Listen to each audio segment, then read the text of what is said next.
আপনি প্রশ্ন করেছেন আয়নাঘরের আইডিয়া কে দিয়েছিল। হ্যাঁ, আইডিয়াটা দিয়েছিল আমার বিয়াই তারেক সিদ্দিকী। সেই সবকিছু করেছে। গুলি করে মরার দরকার কি? ক্রসফায়ার দিলে বেশি লোক জানাজানি হচ্ছে, সমালোচনা বেশি হচ্ছে। সেদিন থেকে শুরু হলো এই নতুন পরীক্ষামূলক পরিকল্পনা। একটা ছোট্ট ঘর, 3.5 ফিট বাই 3.5 ফিট। ওইখানে নিজের কোথাও ভালোভাবে শোনা যায় না। হ্যাঁ, আমরা প্রথমে কিছু বিরোধী নেতাকে তুলে আনলাম, এই বিএনপি, জামাত, ছাত্র শিবির, ছাত্রদল, কিছু সাংবাদিক। ওদের দেখা হলো সেই আয়না ঘরে। প্রথমে কয়েকদিন ওরা দেয়ালে ঘুষি মারত।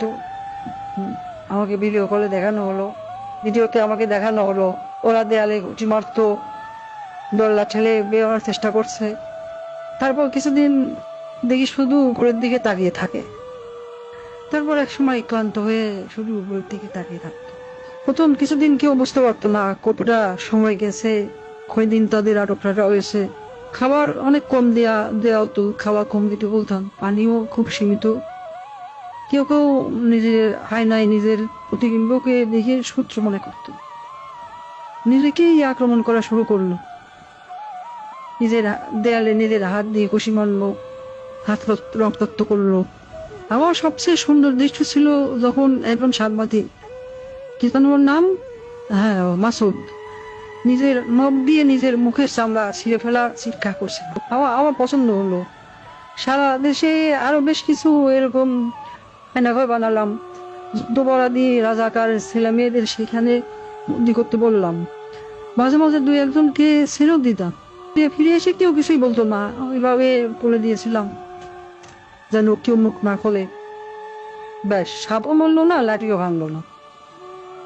মানুষ ভাবলো যান বাঁচাতে স্বেচ্ছায় আত্মগোপন করেছিল, কিন্তু আমার আসল শক্তি ছিল প্রচারণায়। আমার দলের নেতা কর্মীরা, তারাও এই ব্যাপারটা বিশ্বাস করতে পারে। সত্যকে আমরা এমন ভাবে ধামা চাপা দিয়েছি, কেউ বিশ্বাসই করতে পারছে না আয়না ঘর আসলে ঘর বলতে সত্যি কিছু ছিল। আমি হাসলাম, কারণ কেন জানেন, একবার যদি সত্য মিথ্যাকে আর মিথ্যাকে সত্য বলে চালিয়ে দেওয়া যায়, তাহলে আর কিছু করার দরকার নেই। মানুষের মনে সন্দেহ ঢুকিয়ে দেওয়াই যথেষ্ট। আমার বাবা বলতেন, একবার যদি কেউ নিজের চোখে দেখা জিনিসকে সন্দেহ করতে শিখে, তবে সে নিজের জীবনের উপর বিশ্বাস রাখে না। তখনই তুমি তাকে সম্পূর্ণ দখল করে দিতে পারবে। আমি তাই করেছি। আমি তাদের মনের উপর শাসন করেছি। আমি তাদের কল্পনাকে বন্দি করেছি। আর তাই আজও মানুষ সন্দেহ করে আয়না ভালো বলে সত্যি কিছু ছিল।